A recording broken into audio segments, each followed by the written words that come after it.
You are listening to the Cresco WealthCast, and I'm your host, Dimitri Korolis. I'm an advisor with Cresco Wealth Management, a division of Wellington Altus Private Wealth. The purpose of this WealthCast is really to bring those down-to-earth conversations that we're having not only with ourselves internally, but also with clients. Just want to bring you authentic, real coffee talk convos that we can all appreciate and understand.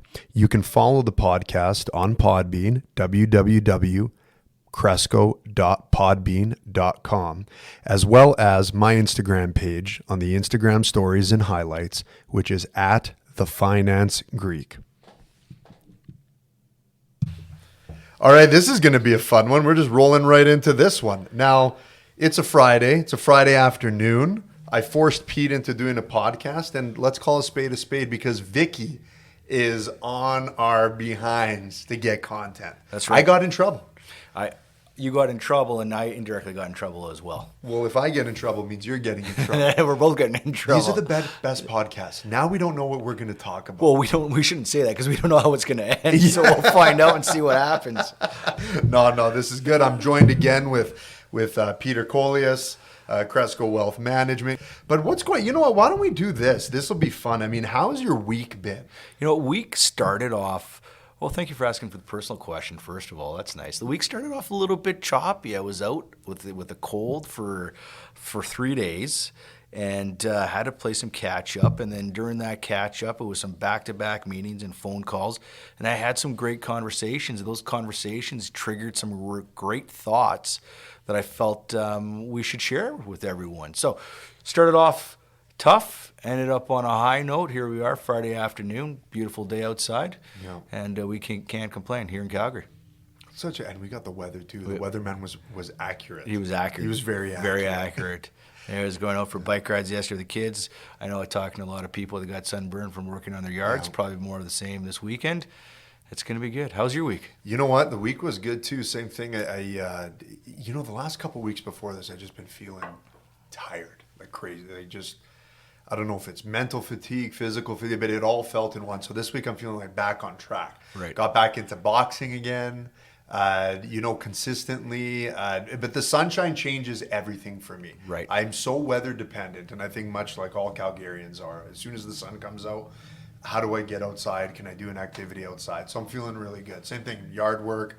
Right. But yeah, work has been busy, and in itself, everything's busy. And much like you, you just field conversations, Pete, right? Like nothing, there's never a shortage of topics, really. That's why we can come off the cuff. And, why don't we talk about, like, what are you hearing in your phone calls on the streets, what people are saying? Yeah, what we're going to talk about today is very much like our week, right? So my week's, it's tying it into that piece there is the week started off on a low and then it ended up on a high.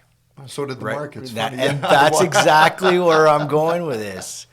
But and so it started off on a low and it ended up in a high. But it had a starting point, and from the starting point, it can go one of two ways. It can go up or it can go down. And I'm talking more specifically to the markets, right? And so this ties into a conversation I want to talk to you about today is something known as sequence of returns. Okay. And sequences of returns is how it relates to your retirement and protecting your retirement when you do retire.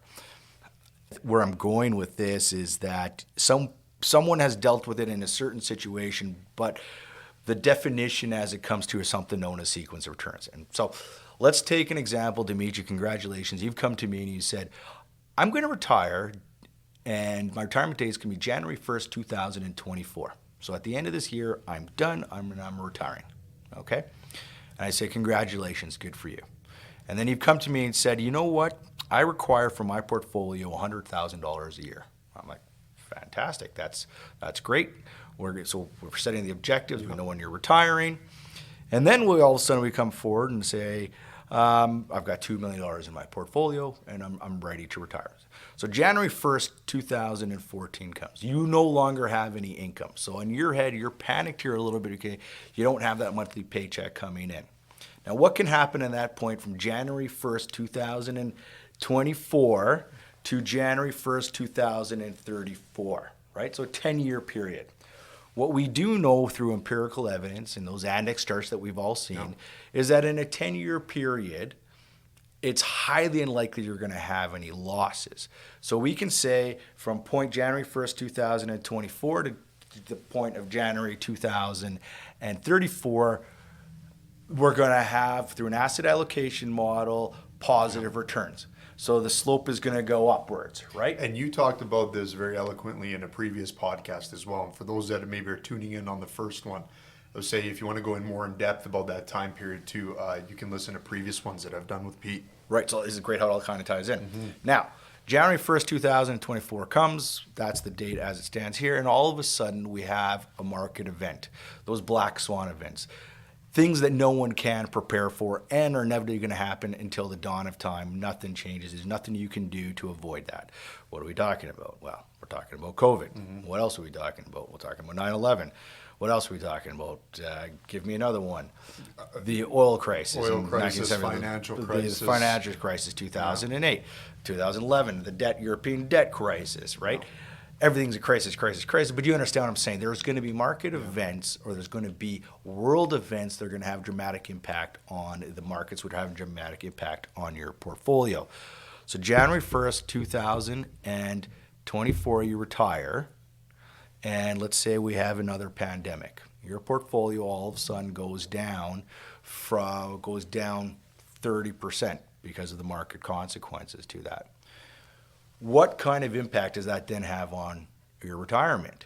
Because what we do know is there's going to be recovery in 10 years' time, likely sooner than that, right? So that's one scenario.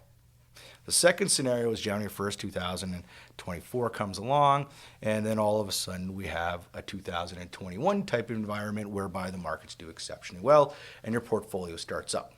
Now, you've retired, it can go either which way. Right. Right? Yeah. Are we concerned too much about the upside? Never. Right? We're happy with that. Never.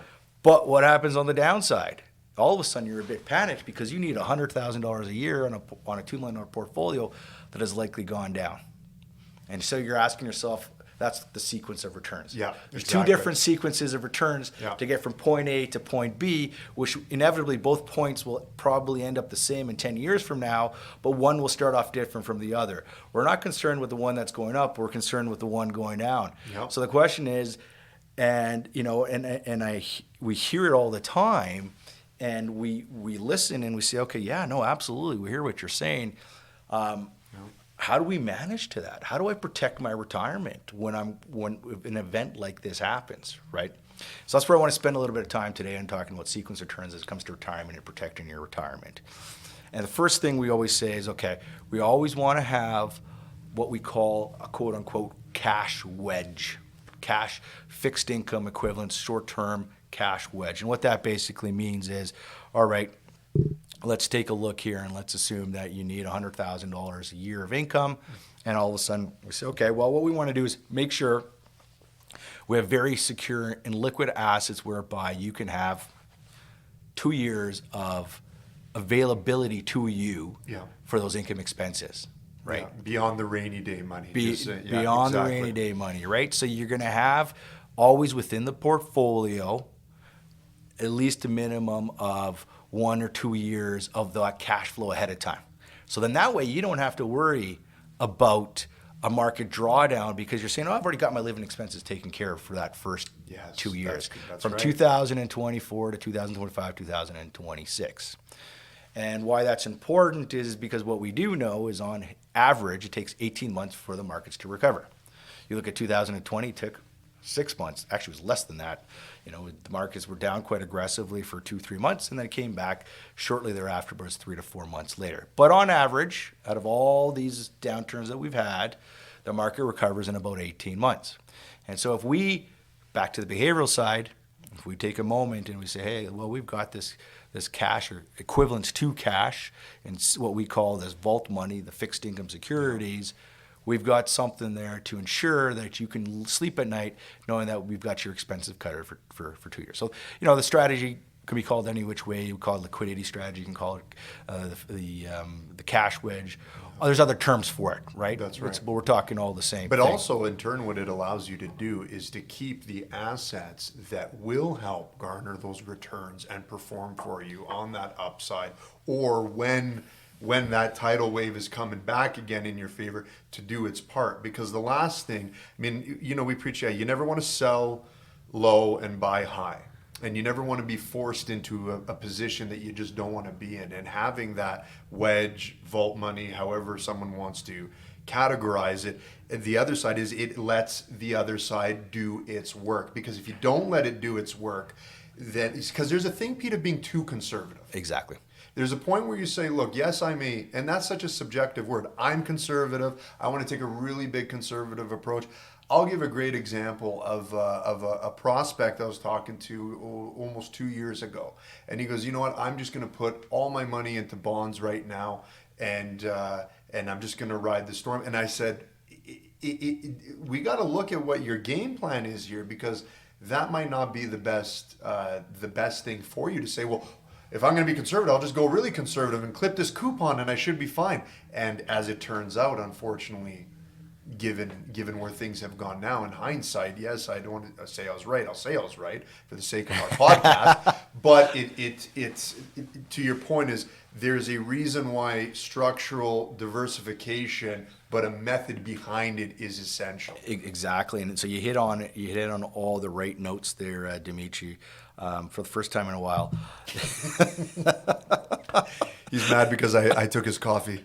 He did take my coffee this afternoon. I'm a little jaded right now. That's funny. And I'm giving it to other people. That's right. I'm You're just sharing. reckless You're with it. reckless.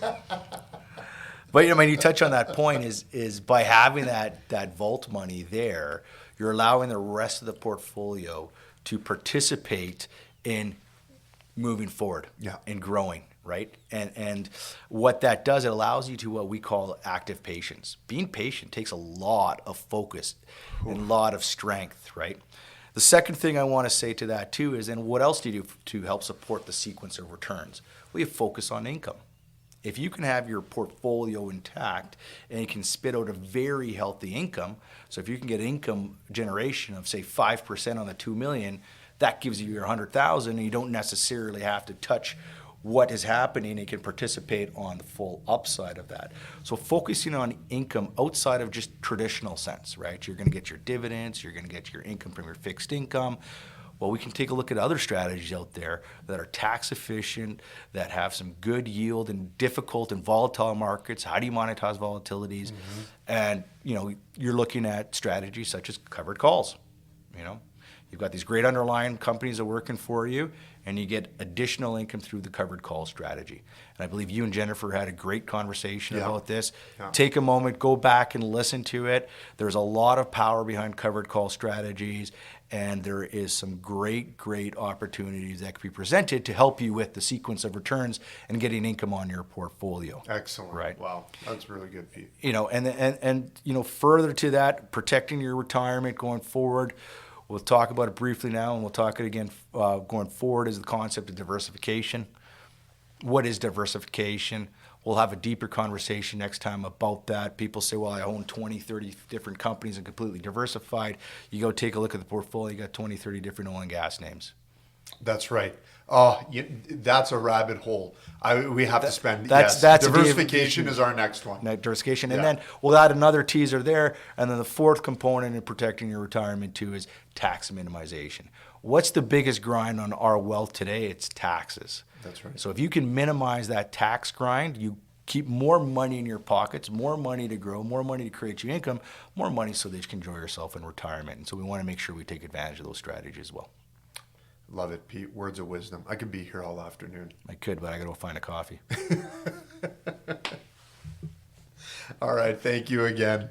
Once again, you can find the Cresco podcast, www.cresco.podbean.com. You can also find it on our website, crescowealthmanagement.com. Again, more insights, not just in the podcast. You can find insights on the team, our approach to wealth management. And I'd be remiss if I didn't plug my own @TheFinanceGreek on Instagram, where you can find this podcast streaming as well. Thank you.